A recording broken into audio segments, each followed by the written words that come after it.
国中的战斗。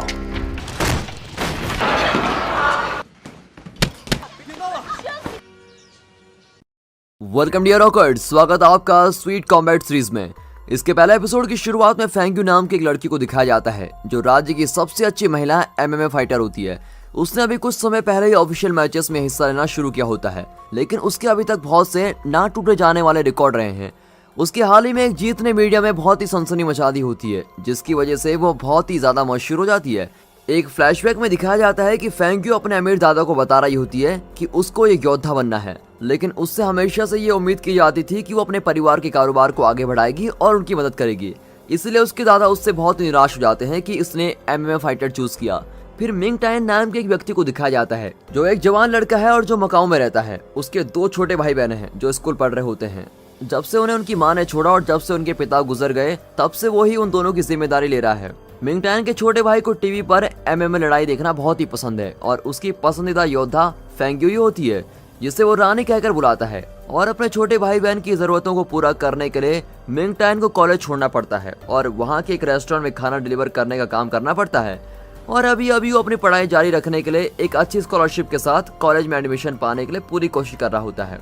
अब एक दिन काम पर उसे एक मार्शल आर्ट के अध्यापक को खाना डिलीवर करने का काम मिलता है और ये काम थोड़ा मुश्किल होता है क्योंकि जिस जगह खाना पहुंचाना होता है वो जगह उसके रेस्टोरेंट से 20 मिनट की दूरी पर होती है, लेकिन जिसको खाना चाहिए होता है वो 15 मिनट से कम समय में खाना चाहता है। और फिर समय के कम होने की वजह से हमें दिखाया जाता है कि मिंग टायन कितना तेज है। उसको छोटे छोटे सारे रास्ते याद रहते हैं, हर गली याद रहती है। उसने एक तरह से शहर की सभी सड़कें याद कर रखी होती है कि कहाँ से कहाँ जाना है, जिसकी वजह से उसका काम बहुत ही आसानी से हो जाता है। लेकिन जब वो अपनी मंजिल तक पहुंचने वाला होता है, उसको सड़क पर सामान बेचने वाले एक गरीब औरत दिखाई देती है जो अपने ठेले से गिरने वाले कुछ फलों को उठा रही होती है और अपने ठेले को रोकने की कोशिश करती है। तभी मिंग टायन उसकी मदद करने की कोशिश करता है और उसका ठेला सड़क पर आगे बढ़ रहा होता है। और तभी हमें एमएमए की योद्धा फेंग्यू को दिखाया जाता है और वो ठेले को रोकने के लिए उस पर एक लात मारती है, जिससे वो रुक जाता है। लेकिन इससे अच्छा होने की जगह बुरा हो जाता है।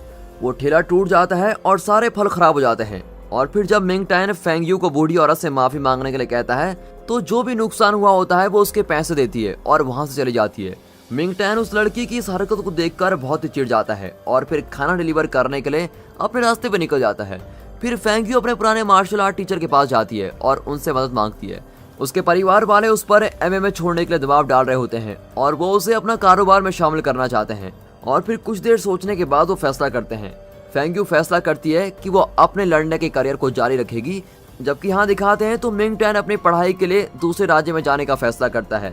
मिंग टायन का मालिक बहुत ही अच्छा आदमी होता है जो उसकी दूसरे राज्य में जाने में मदद करता है और मिंग टायन जिस जगह जा रहा होता है उसका मालिक उसे वहाँ एक डिलीवरी बॉय का काम भी दिला देता है। यहाँ तक वो उसको कुछ पैसे देकर उसकी जरूरत का सामान भी दिला देता है। अब अगले सीन में मिंग टायन और उसके भाई बहन एक नए घर में रहने जाते हैं। हालांकि उनके पड़ोसी अच्छे नहीं होते और घर के अंदर की चीजें काफी घरेलू होती हैं, इसलिए उसके छोटे भाई बहन उस जगह को बहुत ही पसंद करते हैं, जिसकी वजह से मिंग टायन बहुत ही खुश हो जाता है। और फिर घर को संभालने से पहले वो अपने और अपने गुरु की एक फोटो दराज पर रखता है, जिसे देखकर पता चलता है कि वो पहले बॉक्सिंग सीखता था, लेकिन अपने गुरु की मौत के बाद उसने वो सब कुछ छोड़ दिया। इसके बाद मिंग टायन अपने भाई बहन को स्कूल छोड़ने के बाद अपनी नई जॉब पर जाता है और फिर आखिर में पहली बार अपने नए कॉलेज में जाता है। वो ज़ेंगजी सबसे अच्छा स्पोर्ट्स कॉलेज होता है। इस साल से पहले वो पूरा कॉलेज लड़कियों का था, लेकिन अब मिंग टायन सबसे पहले वो लड़का है जो उस कॉलेज में जा रहा है। हालांकि जब वो अंदर जाता है तो उसको पता चलता है कि कॉलेज में सैकड़ों लड़कियां हैं और उनके बीच में वो अकेला लड़का है। वो हैरान होता है और सोचता है कि उसने कॉलेज का नाम गलत तो नहीं पढ़ा, क्योंकि वहाँ एक भी लड़का नजर नहीं आ रहा है। सभी लड़कियों को वो इकलौता अच्छा लग रहा होता है और वो बहुत ही सुंदर भी होता है, जिसकी वजह से उसे और दिक्कत होती है। और अचानक से वो एक लड़के जैसे दिखने वाली लड़की से टकराता है जिसका नाम जाओमी होता है और उसे बॉक्सिंग और स्केटिंग करना बहुत ही पसंद होता है।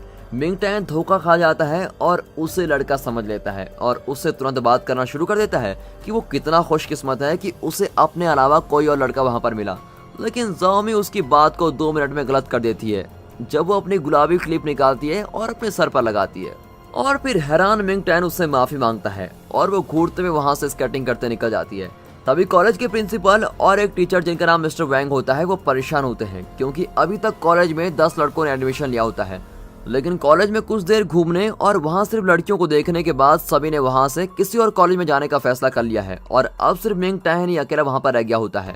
कॉलेज के प्रिंसिपल मिस्टर वैंग को आदेश देते हैं कि वो चाहे कुछ भी करें, वो लड़का कॉलेज छोड़कर न जाए। उन्हें अपने कॉलेज को और आगे बढ़ाना होता है और उसके लिए कॉलेज में लड़कों का होना बहुत ही जरूरी होता है।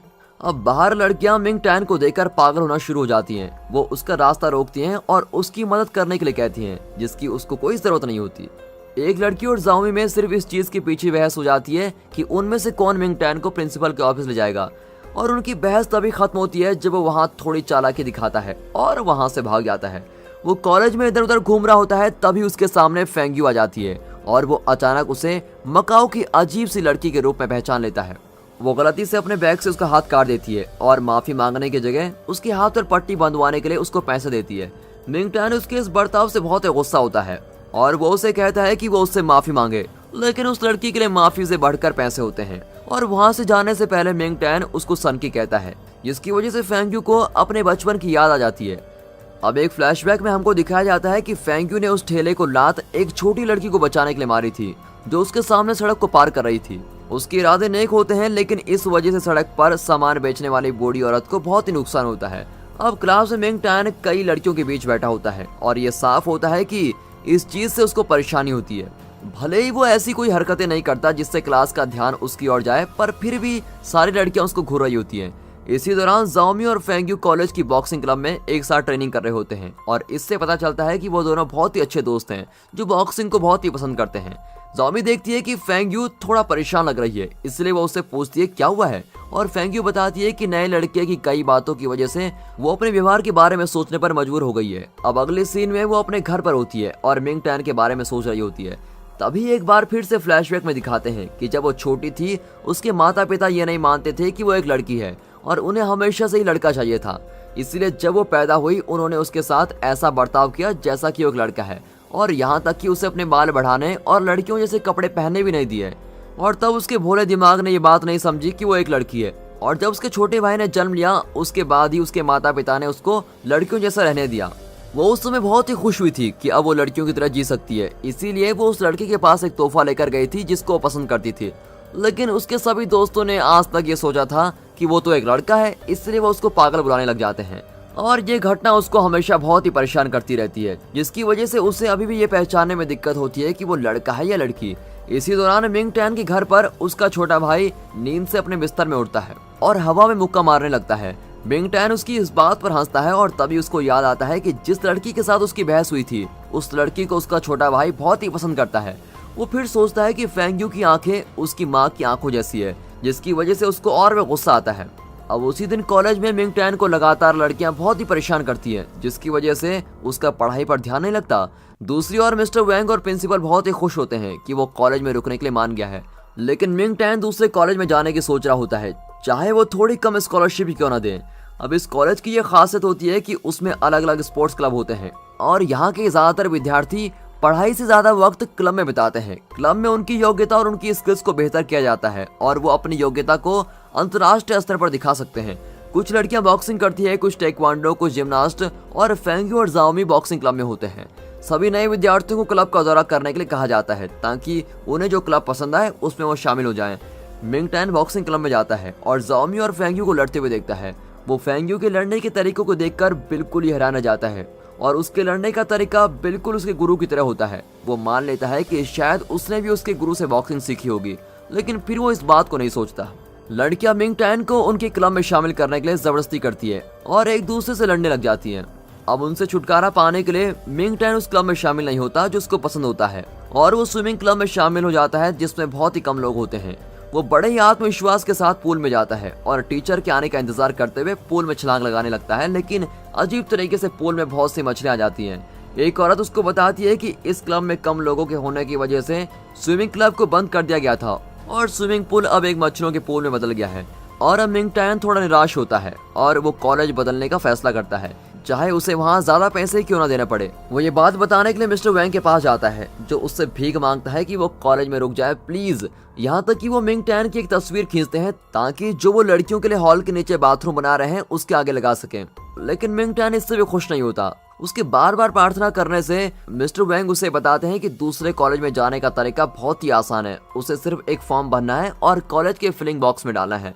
मिंग टैन वैसा ही करता है जैसे उसको बताया जाता है, लेकिन उसके सामने एक परेशानी आ जाती है। जब वो उस फॉर्म को डालने जा रहा होता है तो औरतों का एक झुंड जो कॉलेज से सबसे पहले पास हुआ होता है वो उसको रोकने के लिए उसके सामने आ जाती है और उन्हें कॉलेज के प्रिंसिपल ने भेजा होता है ताकि मिंग टैन फिलिंग बॉक्स तक न पहुंच पाए। वो औरतें उसको बहुत ही आसानी से हरा देती हैं और वापस उसको मिस्टर बैंक के पास भेज देती हैं।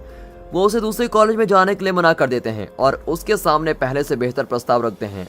वो उससे वादा करते हैं कि वो उसके लोन के समय को 30 साल बढ़ा देंगे, जिस पर उसको कोई भी अलग पैसे नहीं देने होंगे और मिंग टैन फ्री में पढ़ाई कर सकेगा अगर वो उनकी बात मानता है तो।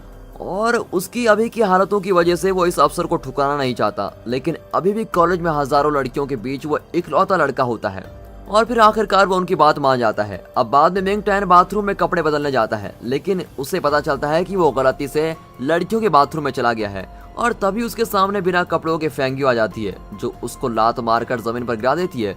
अब इसके बाद जाओमी, फेंग्यू और टेक्वांडो क्लास के उनके दुश्मन आइसक्रीम की दुकान पर होते हैं और बड़ी बहस कर रहे होते हैं कि स्ट्रॉबेरी स्वाद का आखिरी स्कूप कौन लेगा। अब इसी दौरान दिखाते हैं तो मिंग टैन खाना देने जा रहा होता है जब उसको देखता है कि कुछ लड़के एक छोटे बच्चे को सड़क पर परेशान कर रहे होते हैं। वो लड़के की वहां से भागने में मदद करता है, लेकिन बदले में वो लड़के उसको पकड़ लेते हैं। वो उसको एक खुले मैदान में लेके जाते हैं और उसको धमकाने लगते हैं। तभी वहां वो लड़की आ जाती है। पहले तो वो इस समस्या को बातों से सुलझाने की कोशिश करती हैं, लेकिन जब वो हाथापाई पर उतर आते हैं तो लड़ाई शुरू हो जाती है और एक लंबी और मनोरंजक लड़ाई के बाद लड़कियां और मिंग टैन उनको वहां से भगा देते हैं। मिंग टैन उनका बहुत ही एहसानमंद होता है और इस हादसे के बाद वो सब बड़े अच्छे दोस्त बन जाते हैं। उन लड़कियों की वजह से कॉलेज की जिंदगी उसके लिए अब इतनी बुरी नहीं रहती। भले ही इस रास्ते में उसको समस्याओं का सामना करना पड़े, वो अपना सफर ना खत्म करने का फैसला करता है और जैंगजी कॉलेज में ही रुकने का फैसला करता है। और दोस्तों, इसी के साथ ये पहला एपिसोड यहाँ पर खत्म होता है। दोस्तों, अगर आप इसके आगे के एपिसोड्स को देखना चाहते हैं तो प्लीज कमेंट्स करके बताइए कि आपको इसके आगे के एपिसोड्स देख रहे हैं, और अगर आप ज्यादा लोग कमेंट्स करेंगे तो हम इसके अगले एपिसोड जरूर डालेंगे। तब तक के लिए good bye, thanks and peace and finally thanks for watching.